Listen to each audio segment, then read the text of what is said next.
Okay, so if you're adding decimals, you're going to line up the decimals. Not the numbers, but the decimals. So it's going to look like that, but that looks weird. So we're going to add zeros to fill in all of the holes so we don't get confused. And you can even make a line like that. And then the decimal goes right exactly down from where it is in the row. And then you just add these up. Same thing for decimals for subtracting, but you are going to only take two numbers at a time. So right here we have 3. We're just going to take the first 2. Bigger number has to be on top because you're subtracting. And then you're just going to do the subtracting like normal. And then again, it just goes right down here all in a row. For multiplying, you're going to multiply like normal. And then you're going to count how many jumps it goes in. So this goes in 1 jump from the back of the number. This goes in 1 jump, and 1 plus 1 is 2. So you're going to make an imaginary decimal here, and you're going to go in 2 jumps, or however many jumps you had in both lines. So this one is going to be 6.55, but this one only has 1 jump. So it's still going to be 655, but because there's only 1 jump, you put your imaginary decimal here and you only go in 1 jump, so it's 65.5. When you're adding fractions, I like to write it like this so I have more room. You're going to find a common denominator, so you're going to count up by 3s. That's the denominator on the top number.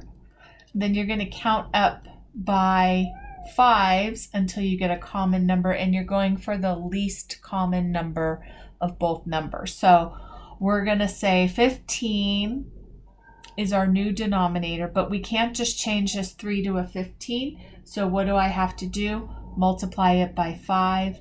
Anything I do to the bottom, I do to the top. And then you're going to do the same thing here. I can't just change a 5 to a 15. So I have to multiply it by 3, and anything I do to the bottom, I do to the top. Now you do 1 times 5 is 5, 3 times 2 is 6. Now we have a common denominator, it's 15, and then our numerator is 5 plus 6 is 11. So it's 11/15. To change a mixed number to an improper fraction, we do 5 times 1 plus 3, which is 8, over our denominator, which is 5. For this one, we're going to do how many times does 4 go into 15? Goes in 3 times because 4 times 3 is 12. What's left over? 15 minus 12 is 3. And then you use the same denominator as you had here. So 15/4 is the same as 3 3/4. What else did you not really understand from the video last week, honey?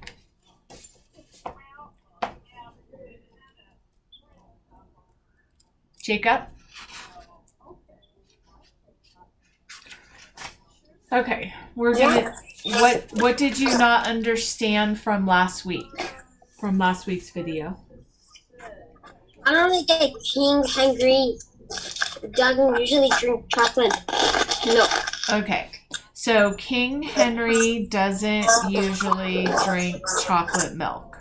This stands for kilo, hecto, deca, unit, centimeter, and millimeter.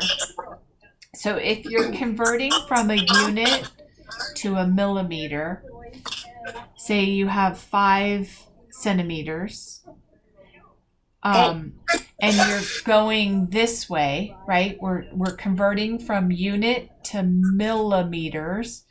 We're going to count how many jumps it is. 1, 2, 3.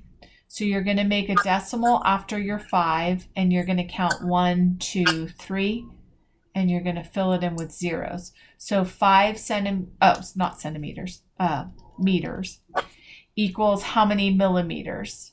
5,000 millimeters. So first you decide, are you going this way? You're going to add zeros. Or are you going this way? You're going to take zeros away. And the number of jumps is the number of jumps you do on your number. Or if you're going this way, you're going to take it off. So if you have 5,000 meters and you're going to kilometers or kilometers, you're going to put your decimal at the end of the number. And how many jumps is it? 1, 2, 3. So you're going to do 1, 2, 3 and put the decimal here. That's 5 kilometers. Okay. Does that make a little more sense? Yes. So if you're going this way, you add zeros. If you're going this way, you're going to take zeros off. Okay. Another thing is this is a point and these are parallel lines, right? Mm-hmm. These are intersecting lines. They cross, so it's called a perpendicular line. This is a 90-degree angle. It looks like an L. This is a 180-degree angle. It's a straight line. Anything less than 90 degrees is called acute angle. Anything more than 90 degrees is called an obtuse angle. So that's a good review for you, darling. I'll send this to Mom.